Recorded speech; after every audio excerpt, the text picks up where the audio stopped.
যে অসমৰ পৰা হাতী দিয়াৰ কাৰবাৰটো বন্ধ কৰক কোনবিলাকক এনেকুৱা এখনো গাড়ী যাতে ইয়াৰ পৰা পাৰ হৈ যাব নোৱাৰে আচৰিত কথা যে গুজৰাটৰ চিৰিয়াখানাৰ কাৰণে ৰিলায়েন্স কোম্পানীৰ চিৰিয়াখানাৰ কাৰণে আমাৰ কিয় হাতীবিলাক দি থাকিব আমাৰতো হাতী বহুত বহা নাই আমাৰ জংঘলটো কমাৰ কাৰণেহে হাতী বহা যেন লাগিছে বাঢ়িছে বাৰু ইমান কমা নাই কিন্তু এনেকে খ হিচাপততো হাতী আমি দিব নোৱাৰোঁ বা এটাও হাতী আমি দিব নোৱাৰোঁ কাকো অসমীয়া মানুহৰ পৰা পাৰ্মিশ্যন নোলোৱাকৈ অসমীয়া জাতিক নজনোৱাকৈ অসমৰ মানুহক নজনোৱাকৈ কেনেকৈ অসমৰ মুখ্যমন্ত্ৰীয়ে এনেকৈ অসমৰ হাতী বাহিৰৰ কোম্পানীক বাহিৰৰ কাৰোবাৰ চিৰিয়াখানাৰ কাৰণে কেনেকৈ দিবলৈ সক্ষম হৈছে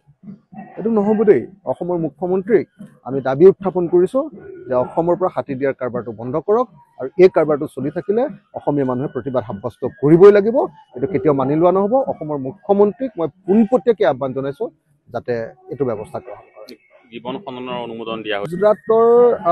কোনোবা বাহনে মই নিউজটো দেখিলোঁ যে বাহনে আমাৰ ইয়াৰ পৰা হাতী নিবলৈ আহিছে চব বাহন চিজ কৰিব লাগে নহ'লে ঘূৰাই পঠিয়াব লাগে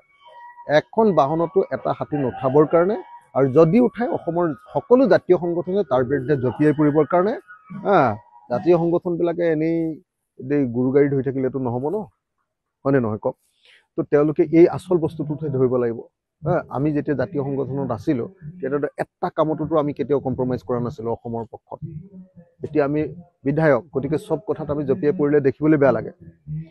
মোক এটা বেলেগ দায়িত্ব ৰাইজে দিছে গতিকে মই আহ্বান জনাইছোঁ জাতীয় সংগঠনবিলাকক এনেকুৱা এখনো গাড়ী যাতে ইয়াৰ পৰা পাৰ হৈ যাব নোৱাৰে এখনো গাড়ীত যাতে এটা হাতীও আমাৰ অসমীয়াৰ বিনা অনুমতিত যাতে লৈ যাব নোৱাৰে তাৰ ব্যৱস্থা গ্ৰহণ কৰিব লাগে জাতীয় সংগঠনবিলাকে নহ'লে আৰু আমি নামিব লাগিব আৰু বুঢ়া মানুহবিলাক এয়া কিন্তু নতুন নহয় গোপনে বহু বন্য এইটো কেতিয়াও কৰিবলৈ দিব নালাগে আমি প্ৰতিবাদ সাব্যস্ত কৰিব লাগে মই এই ৰাজীৱ ভূটিয়াৰ কথা